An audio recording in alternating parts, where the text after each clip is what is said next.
Shalom Bapak Ibu.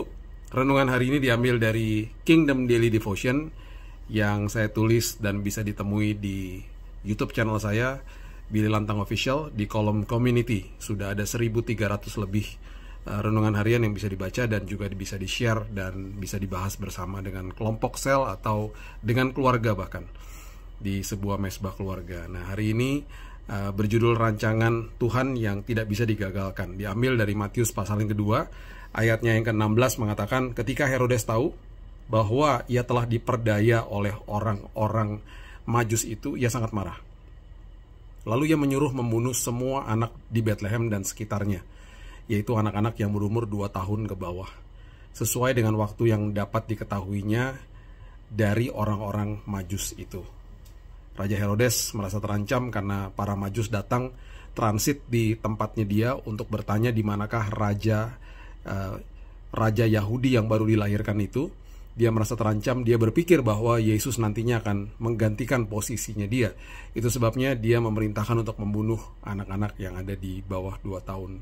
Sosok Herodes di saat Yesus lahir di bumi merupakan sosok yang berusaha untuk menghancurkan rencana agung Tuhan atas hidup manusia. Ayat bacaan hari ini menggambarkan sebuah perintah dari Herodes untuk membunuh semua anak di Bethlehem yang berumur 2 tahun ke bawah. Ini semua dimulai ketika para Majus mampir ke istana Herodes dan bertanya, di manakah dia, raja orang Yahudi yang baru dilahirkan itu? Wah, langsung terusik dia. Kami telah melihat bintangnya di timur, katanya, kata para Majus.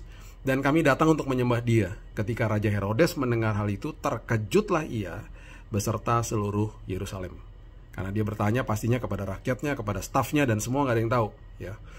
Herodes merasa terancam karena para Majus datang jauh-jauh dan mencari raja yang baru dilahirkan. Herodes merasa bahwa Yesus yang baru dilahirkan akan menjadi ancaman bagi kerajaan dia nantinya ketika Yesus sudah menjadi dewasa. Itu sebabnya ia akhirnya memerintahkan untuk membunuh semua anak-anak berusia 2 tahun ke bawah di Bethlehem. Herodes tidak mengerti bahwa Yesus memiliki kerajaan yang bukan dari dunia ini. Dia yang turun dari sorga, mati di kayu salib, bangkit di hari ketiga untuk menebus dosa manusia dan naik ke tahtanya, duduk di sebelah kanan Bapa yang Maha Kuasa.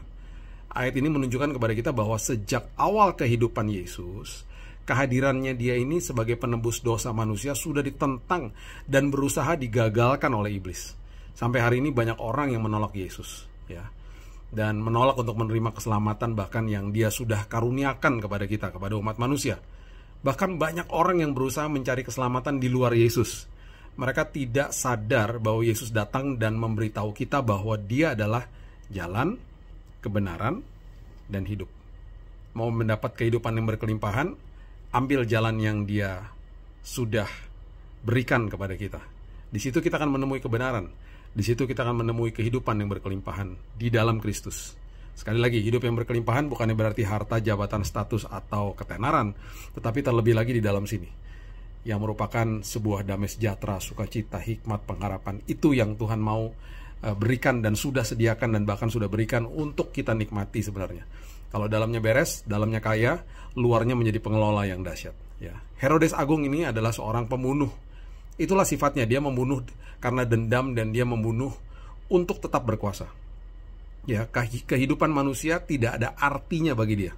Itu sebabnya para sejarawan banyak yang memberikan julukan kepada Herodes Agung ini, nama yang berhubungan dengan kekejian, mementingkan diri sendiri, dan hidup sesuai dengan keinginan dagingnya, bukan untuk manusia lain. Nah, di sini kita belajar bahwa rencana dan rancangan Tuhan bagi kita tidak bisa digagalkan oleh iblis. Tuhan akan menjaga, melindungi, menyertai semua rancangannya untuk digenapi bagi umat manusia. Satu-satunya pribadi yang bisa menggagalkan rencana atau rancangan indah Tuhan dalam hidup kita adalah diri kita sendiri. Atau bahkan kita bisa menundanya karena kita hidup di luar dari ketaatan. So, hari ini ingat bahwa semua rancangan dan rencana Tuhan itu indah bagi kita. Yesus menjadi manusia, dia yang tadinya kaya menjadi miskin supaya kita menjadi kaya. Dan kekayaan itu bukan apa yang terlihat di luar, tetapi justru yang ada di dalam sini. Di dalam sini kita mengalami terobosan, di luar kita akan mengalami terobosan. So, Yesus datang, rancangannya indah, rencananya dahsyat bagi setiap kita. God bless you.